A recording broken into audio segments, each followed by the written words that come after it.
Aujourd'hui, on va poser une trame à fondre dans l'enduit. Je vais t'expliquer pourquoi je le fais et à quoi ça sert. Tu vois, quand tu as des murs trop abîmés et trop fissurés, comme ici, moi, ce que je fais, c'est que je viens de poser une trame pour éviter d'avoir à poser des bandes sur chaque fissure qu'il pourrait y avoir. Là, on est sur un mur en placo. En général, cette trame, tu vas plus la poser sur des murs en plâtre, des murs vraiment abîmés avec des fissures partout. Là, sur ce mur en placo là, il y avait quelques fissures, il y avait pas mal de défauts, c'était vraiment abîmé en bas à droite, en bas à gauche. Le client, il avait passé des câbles électriques, il avait fait des trous de scie cloche un peu partout.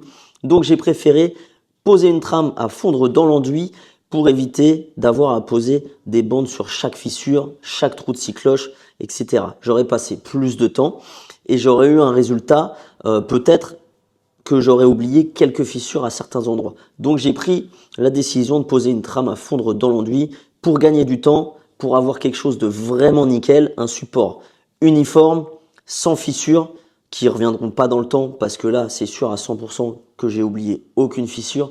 Le mur il va être vraiment bien consolidé. Par contre avant de faire ça, j'ai déjà gratté mes fissures et mes gros défauts. J'ai dépoussiéré, j'ai mis une couche de peinture d'impression. Je suis venu reboucher les fissures et les gros défauts avec un enduit de rebouchage fibré. Ça, c'est très important. Tu prends pas un enduit comme du MAP, par exemple. Ça, c'est vraiment pas qualitatif. Tu fais vraiment pas du bon boulot en mettant du MAP. Tu prends un enduit de rebouchage fibré, tu rebouches tout. Comme tu le vois, il y avait des rebouchages un petit peu partout. J'ai aussi rattrapé les bandes qui étaient vraiment trop creusées et pas propres. Et ensuite, je viens poser une toile à fondre dans l'enduit avec un enduit prêt à l'emploi, le 1003F comme d'habitude, c'est un enduit avec lequel tu peux faire le collage des bandes, le dégrossissage et la finition. Donc tu vois, je viens appliquer l'enduit, je viens poser ma trame dessus, je viens maroufler, lisser avec ma lame à enduire, découper aux endroits des prises et des trous et je viens relisser en remettant une passe d'enduit par-dessus directement.